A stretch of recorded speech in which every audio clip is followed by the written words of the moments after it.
Hi Leute, willkommen zu Teil 2 meines Barbie-Cosplay-Kindheitstraums. Ich bin Lavatis und heute nähe ich Annelies Kleid aus Prinzessin und das Dorfmädchen. Aber nicht irgendwie, sondern als Erika. Warum? Eigentlich nur wegen dieser einen Szene. Ich habe das Kleid genäht, das ihr tragt. Los geht's! Beim Zuschneiden der Rockteile sind mir zwei Sachen aufgefallen. Erstens, dass ein langes Kleid im Weg ist, wenn du irgendwas auf dem Boden arbeitest. Und zweitens, dass ich zu wenig Stoff gekauft habe und jeweils nur einen Dreiviertel-Tellerrock rausbekomme. Ich habe echt unterschätzt, wie viel Stoff bodenlange Tellerröcke brauchen. Bevor ich neuen Stoff kaufen gehe, will ich euch aber erstmal meinen neuen Reifrock zeigen. Die meisten Reifröcke, die ich bisher online gesehen habe, sahen so aus, mit diesen deutlich erkennbaren Reifen außen. Und da muss man auf jeden Fall immer ein Petticoat drüber ziehen, sonst sieht man diese Reifen durch das Kleid durch. Aber mein Reifrock ist Premium. Der hat nämlich so eine Art eingebauten Petticoat mit diesen Rüschen, die über den Reifen drüber liegen. Und wenn ich Glück habe, muss ich vielleicht gar kein Petticoat nähen. Und richtig begeistert war ich dann, als mir das hier aufgefallen ist. Der Saum von meinem Dreiviertel-Tellerrock reicht um den Petticoat herum. An der Taille leider nicht, weil ich es für einen ganzen Kreis berechnet habe. Aber ich könnte aus meinen Stoffresten so eine Art komische Dreiecksform ausschneiden und da reinsetzen, sodass ich nicht neuen Stoff nachkaufen müsste. Oder ein Rechteck. Das sähe jetzt vielleicht nicht ganz so dumm aus. Oh Leute, ich habe genau die richtige Stoffmenge, die ich noch brauche, um hier ein Rechteck reinzusetzen, dass mein Taillenumfang wieder stimmt. Cool. Eine Prinzessin kann niemals genug Glitzer haben.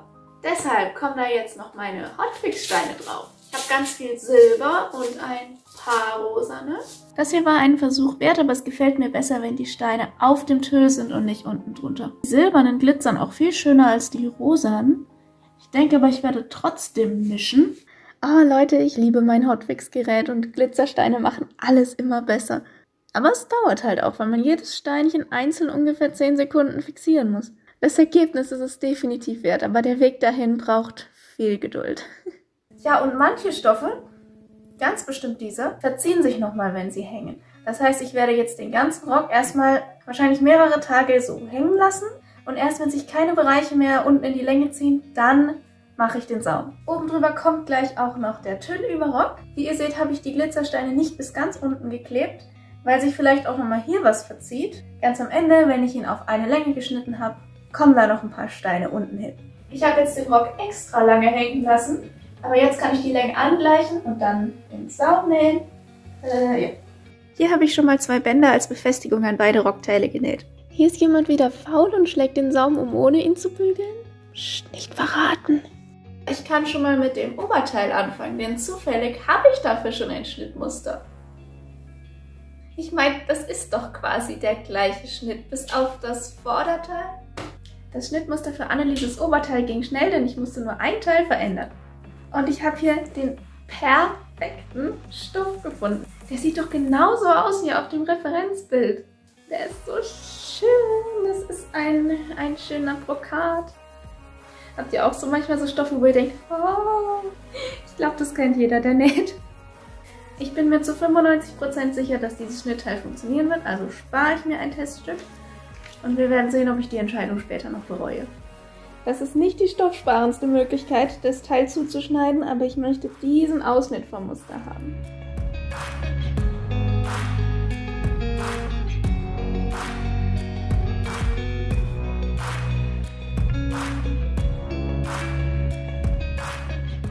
Mit diesem Stoff werde ich mir für alle Schnittteile eine Nahtlinie vorzeichnen, weil der sich verzieht wie verrückt. Das ist nicht mehr schön.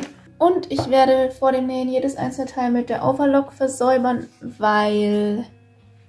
ja. Und jetzt kommt auf jedes dieser Teile noch eine Lage Glitzertüll. Einmal damit es schöner glitzert, aber auch, weil sonst das Oberteil farblich nicht so gut zum Rock passen würde. Und die beiden Schichten werde ich dann hier innerhalb der Nahtzugabe zusammenheften, um aus 2 Schichten eine zu machen. Die Rückenteile und die Ärmel habe ich jetzt schon mal zusammengenäht. In dem nächsten Schritt werde ich sie wie ein Teil verwenden. Jetzt kommen als nächstes die weißen Linien auf das Oberteil. Hier habe ich mir sie schon mal mit Bleistift vorgezeichnet. Man sieht, das war nicht so einfach und ich habe mehrere Versuche gebraucht. Am Anfang habe ich auch versucht, die Position dieser Schnittpunkte so anzuordnen wie beim Originalbild, habe dann aber schnell festgestellt, dass das nicht funktioniert, weil bei dem 3D-Model irgendwie die Rauten oben größer sind als unten und alles in sich so ein bisschen verzogen ist. Darum habe ich mich danach hauptsächlich darauf konzentriert, dass an den späteren Nähten die Linien aufeinandertreffen. Jetzt sieht man auch, warum ich die Rückenteile und die Ärmel schon vorher zusammengenäht habe. Denn mit weniger Einzelteilen habe ich auch weniger Nähte, um die ich mir nachher beim Zusammensetzen Gedanken machen muss, dass sich die Linien treffen. Und ich habe mir die extra Mühe gemacht und alle Teile symmetrisch aufgezeichnet. So gut es ging, es ist nicht perfekt. Hier sieht man schon, was als nächstes kommt. Und zwar nähe ich auf diesen Linien entlang, damit man sie auf der Vorderseite sehen kann. Also ich quilte diese Teile quasi zusammen. Das brauche ich als Markierung, damit ich später weiß, wo ich mein Band hier drauf nähen muss. Die Naht brauche ich, weil ich auf der Tüllseite schlecht aufzeichnen kann. Und das ist meine Linie, auf der ich dann nähe. Noch ein Tipp, wenn man so große Teile zusammenquiltet, ist es immer sinnvoll, bei den mittleren Nähten anzufangen. Denn manchmal verschieben sich die Schichten nochmal. Und wenn das passiert, kann man die Falten so ein bisschen an die Ränder schieben und vielleicht noch verstecken. Ich habe dieses goldene Band gefunden, was super zu meinem Brokat passt. Und das nähe ich erstmal an die Kante von diesem weißen Glitzertüllstreifen. Und dann kommt mein neues Lieblingsspielzeug zum Einsatz, der Faltenleger. Das ist ein Spezialnähfuß, mit dem man perfekte gleichmäßige Falten und Rüschen nähen kann. Seht ihr dieses kleine Metallteil mit den Zähnchen? Das schiebt den Stoff immer genau gleich weit unter die Nadel und dadurch entstehen diese perfekten Falten bzw. Rüschen, wenn man die Falten ganz klein einstellt. Das ist so toll, ich könnte hier den ganzen Tag lang zugucken. Natürlich brauchst du keinen Faltenleger, um ein paar Rüschen zu nähen. Dieses Ding ist reine Spielerei, aber es macht mich so glücklich.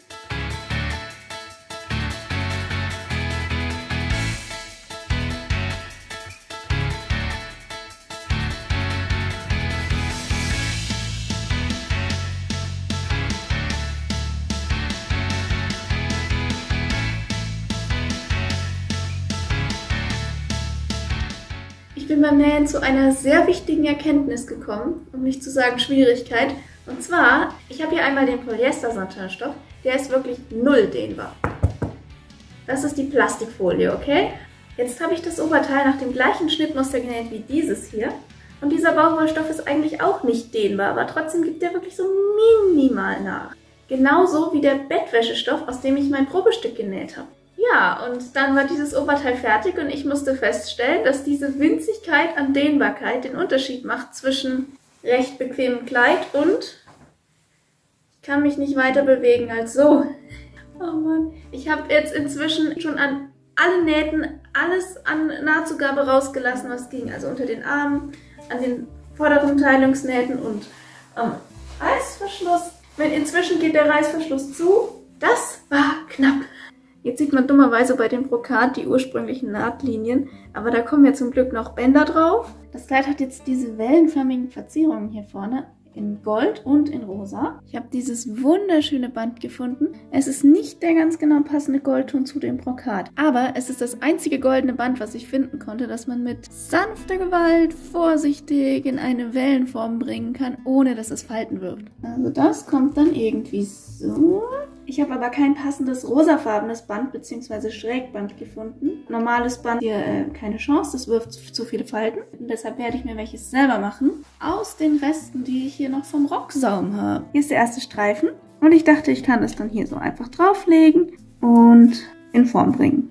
Aber das wird nicht funktionieren, denn weiter als so kann ich den Stoff nicht biegen, bevor er Falten wirft. Und die Wellenlinien, die ich brauche, werden ungefähr so klein. Also Plan B. Ich habe diese Wellenlinie in einem Vektorzeichenprogramm gezeichnet, auf Fliesofix übertragen, mein Lieblingsappliziervlies, und das dann auf einen Rest vom rosa Satinstoff gebügelt.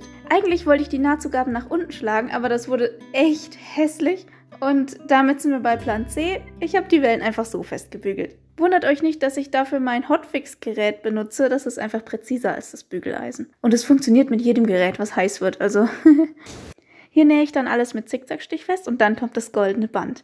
Dieses Band wertet das ganze Kleid so sehr auf und es bereitet mir einfach Freude. Schöne Bänder und Borten bereiten mir Freude. Und der Faltenleger natürlich.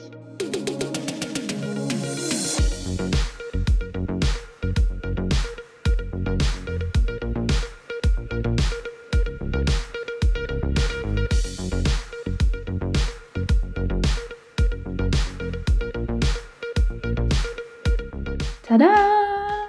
Wie ihr seht, sind jetzt auch schon die Rüschen und Schrägbänder dran. An der Unterkante mache ich es genau wie bei den Ärmeln.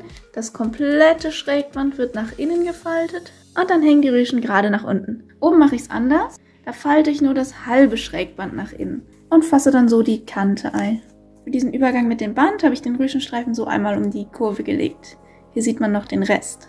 Oh, und daneben dran entstehen schon die ganzen kleinen Rauten, die später auf das Kleid kommen. Aber warum ein Heißluftföhn? Das kann euch Lavatis besser erklären. Hey, also ich habe schon echt viel Zeit in die Suche nach rautenförmigen Aufnähsteinen gesteckt. Sowohl in Läden als auch online. Und es gibt irgendwie keine, wie es aussieht. Ich finde immer nur Quadrate. Für ein anderes Projekt experimentiere ich gerade mit selbstgemachten Silikonformen, wie zum Beispiel dieser hier. Also warum nicht auch für die Rauten eine Silikonform machen und dann abformen? Nur, womit? Einmal habe ich hier meine Fimo-Reste, die ich auch endlich mal aufbrauchen will. Ich weiß nicht, ob das mit dem Backen wirklich funktionieren wird oder ob das Fimo dann am Ende am Silikon festschmilzt oder wer weiß. Achtung, wenn ihr solche Experimente machen wollt, lest genau, wie viel Grad euer Silikon aushält. Und wir haben ein Häuschen. Aber es hat sich nicht ganz rückstandslos aus dem Silikon gelöst. Ah, das gefällt mir nicht. Meine zweite Idee ist dieses Warbler-Granulat, das heißt Deco-Art. Das kann man mit Hitze verformbar machen und dann ganz einfach in die Form drücken. Nachteil, ich weiß noch nicht, ob sich Warbler überhaupt auf Stoff kleben lässt. Der Klebetest war ein voller Erfolg. Sogar mit 3 verschiedenen Warbler-Sorten. Das ist durchsichtiges Warbler, was ich grün gefärbt habe, mal für ein anderes Projekt. Ich werde nämlich hier verschiedene Warbler-Reste mischen müssen, weil dieses Tütchen hier niemals für 63 Rauten reichen wird. Ich habe hier eine Raute aus Fimo modelliert und mit Nagellack lackiert und Trendspray benutzt. So bekomme ich einen ordentlichen Silikonabguss hin. Ja, und der Rest war dann mal wieder Fleißarbeit. Also lehnt euch entspannt zurück und genießt in ein paar Sekunden meine Arbeit von 3 Tagen.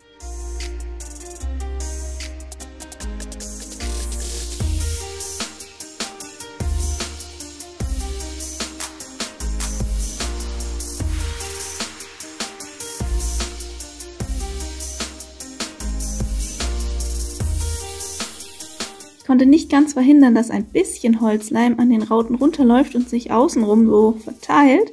Und wenn ich jetzt versuche, die vom Klebeband abzuziehen, geht es an manchen Stellen leicht und an anderen hängt es fest.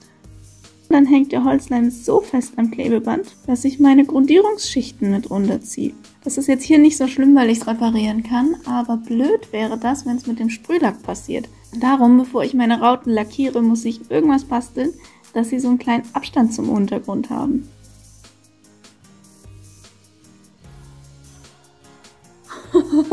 Schaut mal, wie die Farbe sich in den Styropor reingefressen hat. Also die Oberfläche meiner Rauten ist nicht ganz perfekt geworden. Hier diese kleinen Knubbelchen, das ist das braune und das schwarze Warbler, die haben halt kleine Stückchen drin. Aber ich bin zufrieden mit meinem Ergebnis und ich bin meine Reste losgeworden. Das ist das Wichtigste. Wenn ihr eine schöne glatte Oberfläche haben wollt, wie zum Beispiel hier, dann kauft euch einfach das Granulat und benutzt keine Reste. Weiter geht's mit sehr historisch korrekten Techniken. Ich werde die Rauten mit meinem Lieblingstextilkleber auf das Oberteil kleben.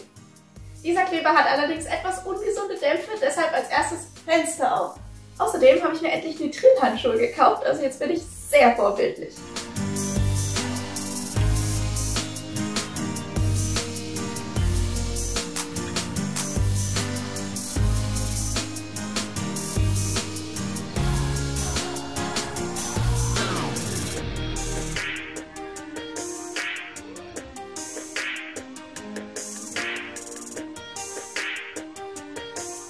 Hier unter den Armen habe ich übrigens keine Steine hingeklebt, damit sich die Prinzessin gut bewegen kann und damit die Steine auch nicht sofort wieder abfallen. Jetzt fehlen nur noch ein paar letzte Details, nämlich die Rose und 2 Schleifen. Ich habe diese farblich passende Rose gefunden, nicht etwa in der Floristikabteilung im Bastelgeschäft, sondern bei den Haarspangen im Modegeschäft. Kann ich euch auch als Cosplay-Tipp mitgeben. Du kommst hier hin und für die 2 Schleifen nehme ich Reste von diesem goldenen Band.